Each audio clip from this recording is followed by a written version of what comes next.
Well, Texas A&M's 9-0, so week 10 for them. Q, enough talking about the SEC, the ACC. It's time to talk about a real conference with championship pedigree. Ryan Day spoke to the media yesterday, Q, and we're raising the bar. Everybody asked, what's the standard at Ohio State? Well, Ryan Day's raising it. And the championship standard used to be grading out at 80% in games, and Ryan Day said, we're upping the ante to 83%. Q, did Lunatic Fringe create a madman? I mean, it looks like they did. I mean, everybody needs to go ahead and subscribe to Pro Football Focus because now you can see who's a champion and who's not. No, don't do that. Why would you subscribe? It's on Twitter. Oh, yeah, What? you're right. Yeah, go on Twitter, search it up. You'll be able to find it there. Yeah, I mean, I like it. I mean, at times it felt like, and guys grade out as champions, it's like you should be having like one of your best games of the year really grade out as champion. It's not something that should be given out or it shouldn't be called champion, one of the two. And I think Ryan Day is saying, okay, some people have a good game, we give them champion ranking, but it's like, no, you need to go out and have a great game.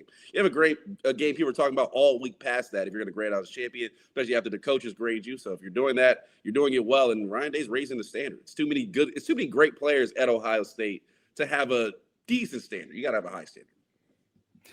Absolutely. I love to see Ryan Day never satisfied, and the fact that he's trying to find ways to keep this team motivated to continue to stay hungry, especially during what feels like a lull in the schedule with this patch of games here. Ryan Day acknowledged his respect for Nico in the press conference today, and I would imagine that's going to be Arvell Reese's assignment as far as spying him after the way we saw him run all over the Jim Knowles defense. But I mean, the Buckeyes seem to do a decent job containing him. He did run a little bit during the playoffs last year, but it'll be interesting to see how the Buckeyes try to contain him this week. Yeah, I mean, he's a talented quarterback.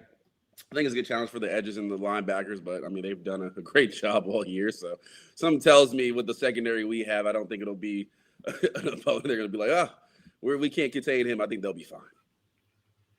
Hugh, you filled in the notes for some of the things from the interview today. What were some of the things that stood out for you when Ryan Day spoke to the media today? Yeah, so Ryan Day obviously started with the running backs, and he just wanted to remind everybody 3 of the 4 of them have not played a lot of football. I mean, James Peoples comes back from last year, but really played behind 2 second-round pick NFL backs. So 3 of the 4 haven't played a lot of football. CJ Donaldson would be the only one. So the running game is definitely coming along there, but he's saying just be patient with the backs. We saw he's supposed to run by Bo Jackson. We know they have it in there. Isaiah West has shown a lot of talent this year, and I think James Peoples is starting to shine a little bit with the little limited time he has. So just being patient with the running backs. Moving to the offensive line, he also talked. I want to get your opinion. I don't want to move away yet.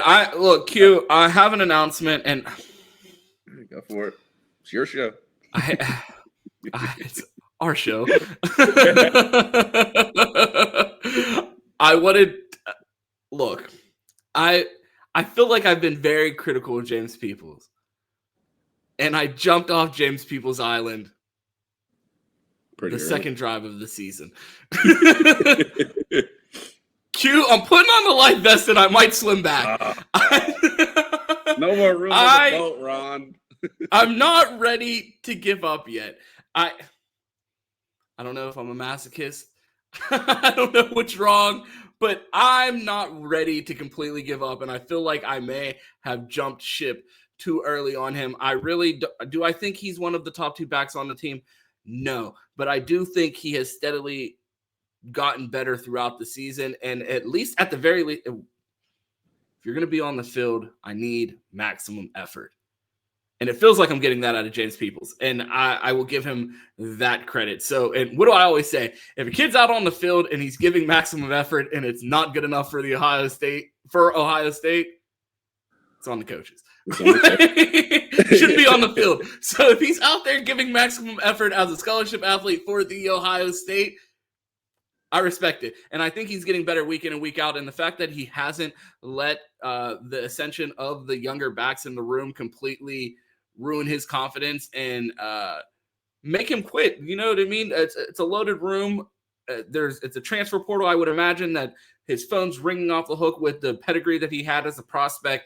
The fact that he stayed focused on the season and continued to battle in that room, I think that's admirable and deserves credit. And, Q, tightening up the life vest. I might be ready to go for a swim.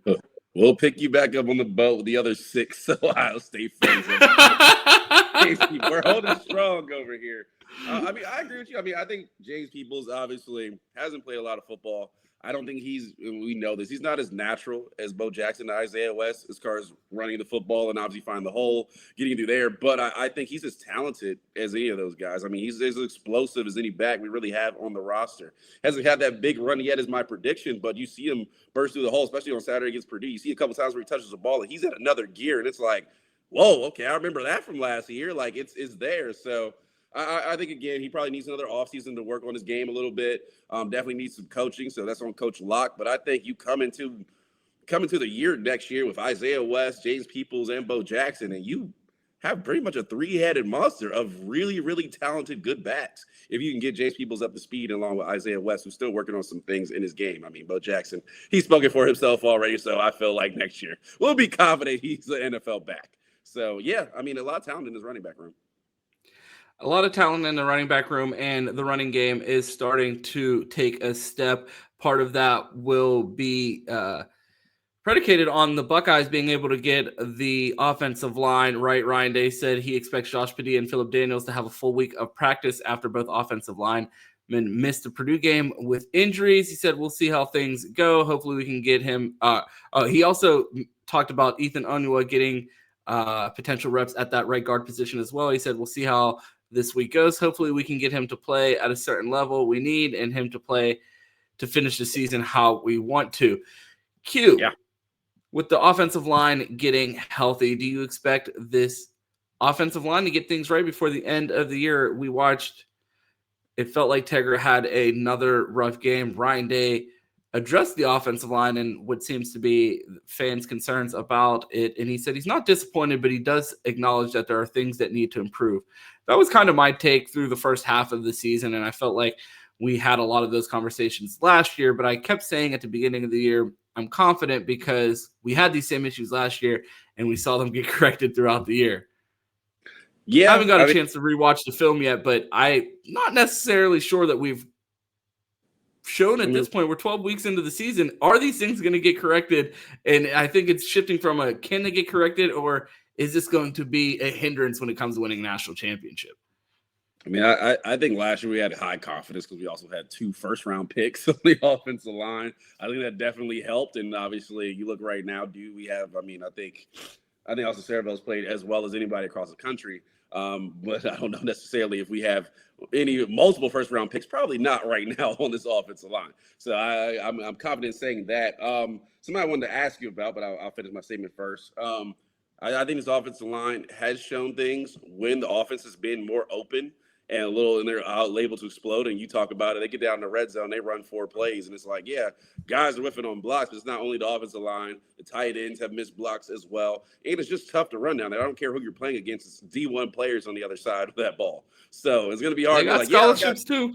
Yeah, we got 14 personnel, as Ron calls. It's going to be hard to run the ball. So I think we've seen good and bad in Tyler Bowens in his first year here. So still learning the player, still getting more comfortable.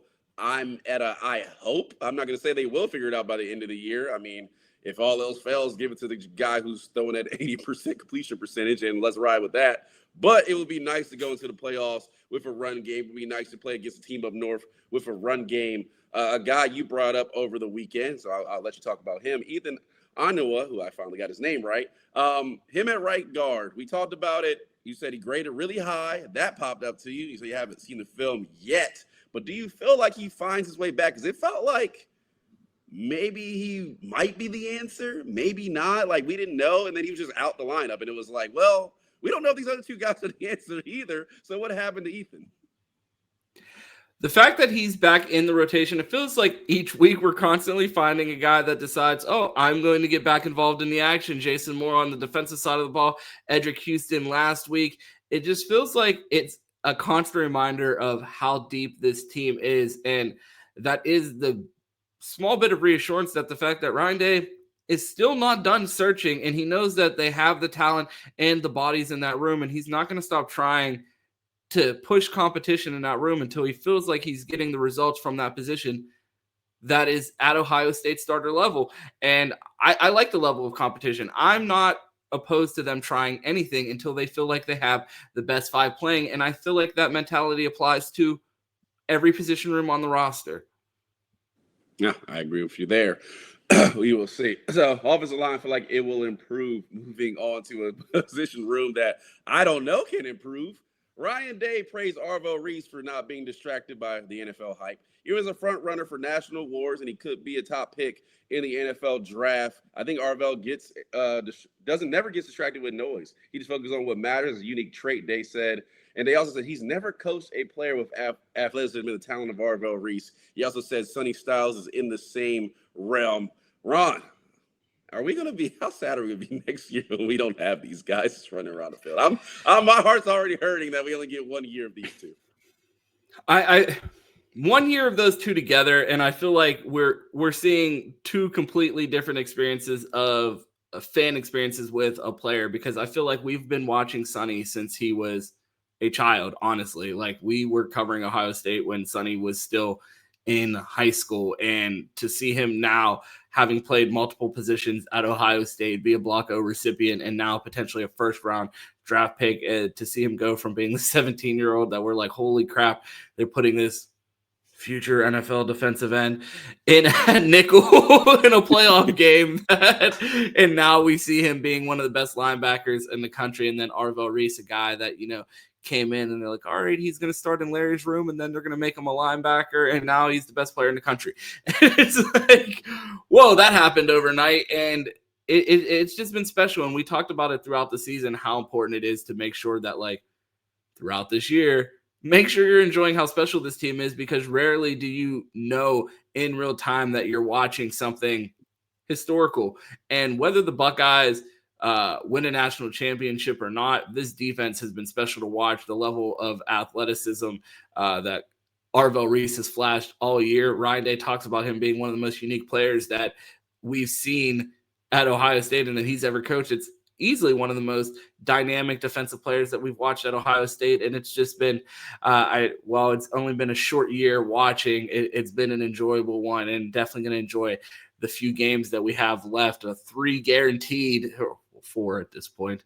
But then from there, we'll see what happens. And hopefully he can hoist the trophy. But I'm enjoying every moment of Arvell Reese while he's still here, and especially the duo of him and Sonny Styles together. I think we got a little bit more out of Sonny Styles, and it just like shows not every path at Ohio State is linear. We watch 2 guys ultimately end up in the same place. The first round of the NFL draft just their paths looked a little different. Yeah, I agree with that. I mean, you know how long, you've been watching this show, you know how long I've been asking for athletic linebackers. I think I came on the show with that T-shirt. So, I mean, it's finally nice to see. Ryan Day obviously said the obvious. I have Coach Ellis. I'm like, I know. I've been here. I've been begging for it. But thank you for finally giving me some SEC linebackers flying around, so now I can call them Ohio State linebackers flying around, because we finally have a pair of our own. So happy to see that there. We touched on a couple more guys that I want to ask you about. Peyton Pierce, Bryson Rogers, and Ian Moore. He said were among the non-starters who stood out to him on Saturday in the win over Purdue. Good to see Ian Moore. Good to see Bryson Rogers. I'm going to ask you about Peyton Pierce first. What have you seen from him in his growth this season? Peyton Pierce is a guy that has just demanded that he be respected as someone that's going to play not only this year but into the future. With 2 NFL linebackers in front of him, he still found a way to demand to be on the field. I mean, we've seen Peyton Pierce playing early snaps in games from the start of the season against Texas in establishing his role as a guy that has ascended his game to a point that the coaching staff trust him enough to come on the field to allow them to use Arvell and Sonny in unique ways. And I feel like, wow. And I mean this in the most respectful way. This team is filled with so many guys that are going to be playing on Sunday next year.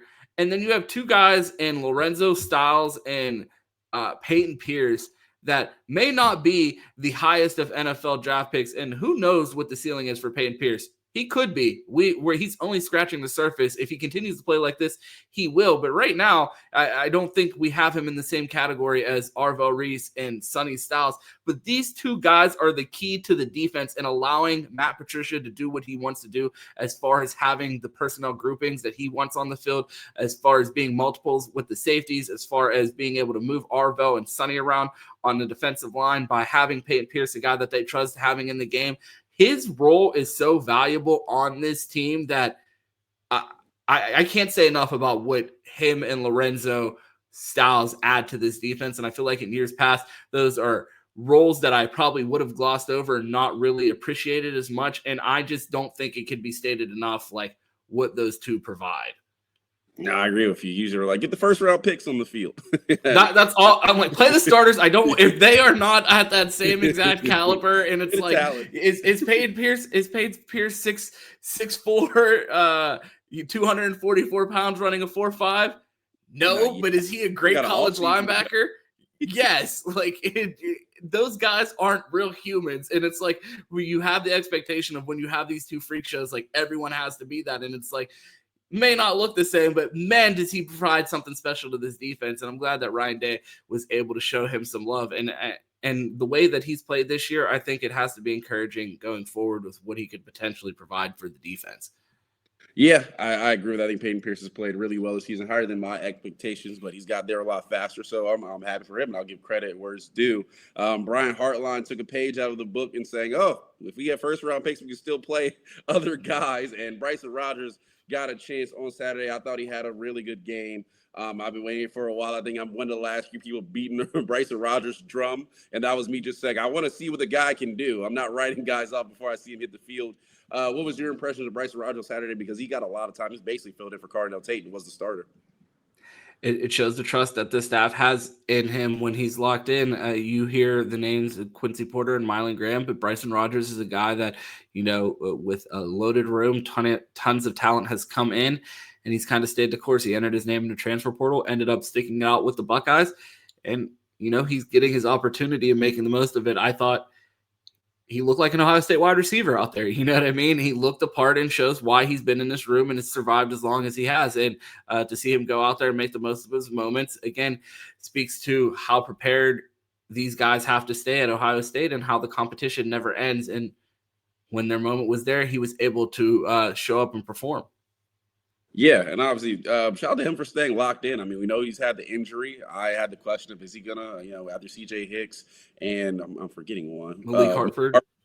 Yeah, I was like, is Bryce Rogers going to follow the same path as them? He got hurt for a couple of weeks. He stayed locked in, and after not playing really half of the season, he comes back in and plays as a starter. So I think, one, that's the trust the coaches have in him, and also, two, just him staying locked in, him staying ready to go, and he's finally get a shot called, and he plays. So hopefully we're moving forward. I think now we've kind of established that, like, this wide receiver room is at bare minimum 6 deep.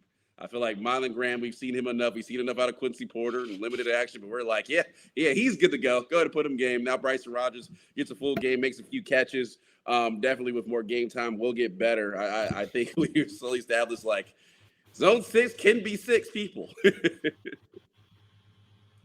One more guy. Oh, go ahead. Go ahead. You say that is true. But no, you were going to bring up the last guy that Ryan Day brought up of non-starters. Ian Moore played on Saturday. He obviously was impressive. We haven't seen the film yet, so we'll see more than him. But I'm happy to hear the name Ian Moore because I felt like that was the name that was missing. Like, we recruited a guy that was pretty good. What happened to him? Yeah, to know that he is involved in the rotation. Ohio State said before the season that they felt they were 10 deep on the offensive line. A bit of a stretch, I'd say, especially being that we don't have a secured right guard. But I think the future is bright in that room, and they do have plenty of depth, and Ian Moore is one example of that. They also said Tywone Malone could have played against Purdue, but the Buckeyes decided to hold him out. They expect Malone to have a full week of practice. They said Edric Houston is starting to play his best football, and Jason Moore flashed against Purdue. Jason Moore is always a name that's intriguing because, again, I feel like it falls in that category of not a need, but a nice to have, because when you have these types of pieces where it's like, oh, yeah, Go throw the 6'7", 340-pound guy down there for the goal line stop and just tell him to be big and in the way. And if he can extend his game past just being a massive human and being an elite Division I football player, that's just another weapon for the Buckeyes. So to see his name being mentioned there is always a good thing because, again, we speak about this defensive line room. It feels like every week where preseason – a concern, and each week we're coming up with a new name of a guy that's finding a way to contribute to this team. Yeah, it's great to see. I mean, Jason Moore, is good to have him back. I know he was hurt earlier in the year, and I'm like, what happened to Jason Moore? Well, he's back. He's playing good ball right now, so it seems like at least in a couple of times he's gotten a lot of snaps. He's able to hold his own, and Ryan Day obviously shouted him out. I think Edric Houston is clearly the one here. Tyler Malone, I think he's a solid college football player. Edric Houston is a guy who we expect to play at the next level. Obviously, he's had a struggle of a season due to injuries, didn't play well a couple times, made a couple mistakes, but it seems like right now he's playing his best ball, and you really want to make a playoff run. I mean, Ron, remember just how dominant that defensive line was at the end of last year, and that was kind of the catalyst to win the Natty. Now, don't need as much with Matt Patricia being as multiple, but if Edric Houston can start to play the ball that he's played the last couple of weeks through the end of the year, you look at this Ohio State team and you're like, man, it was a buzzsaw. Now it's a buzzsaw with with an extra saw, and I don't know what to call it, but a buzzsaw with a gun attached. Like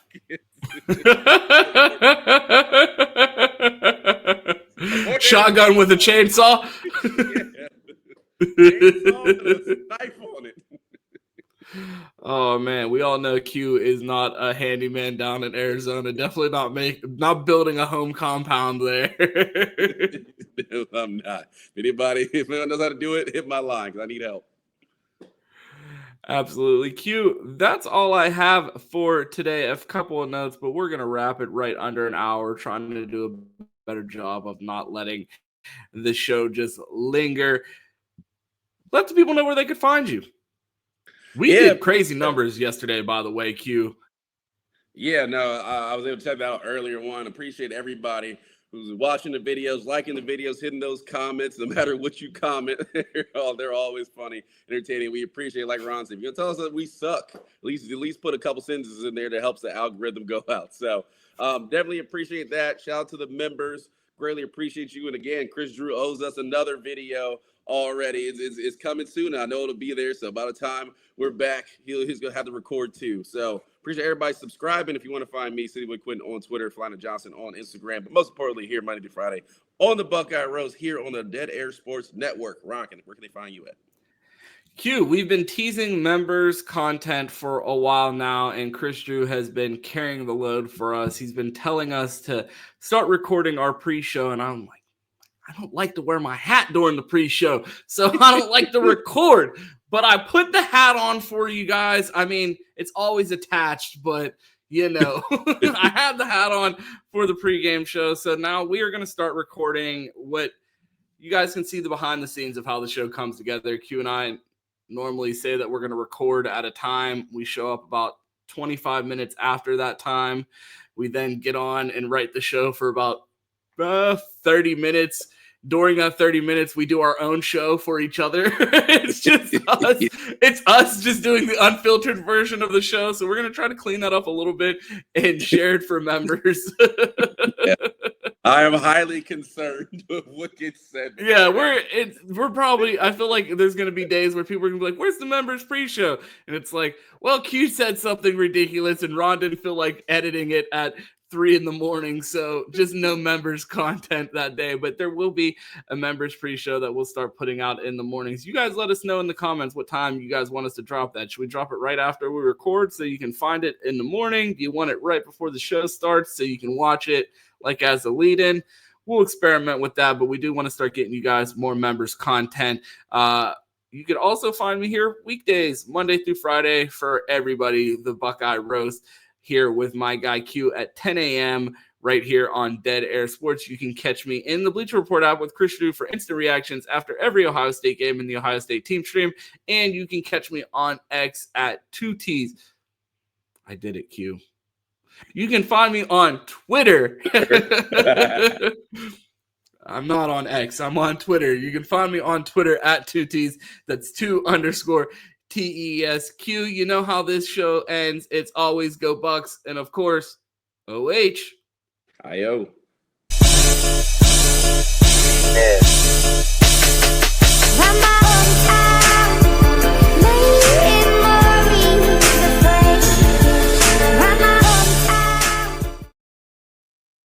What the hell is a podcast? I mean, why don't you just tape it? What are you doing? You don't have to tape it these days, Frank. You just record it right onto the computer.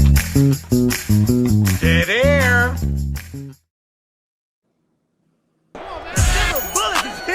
We get champagne. We own that.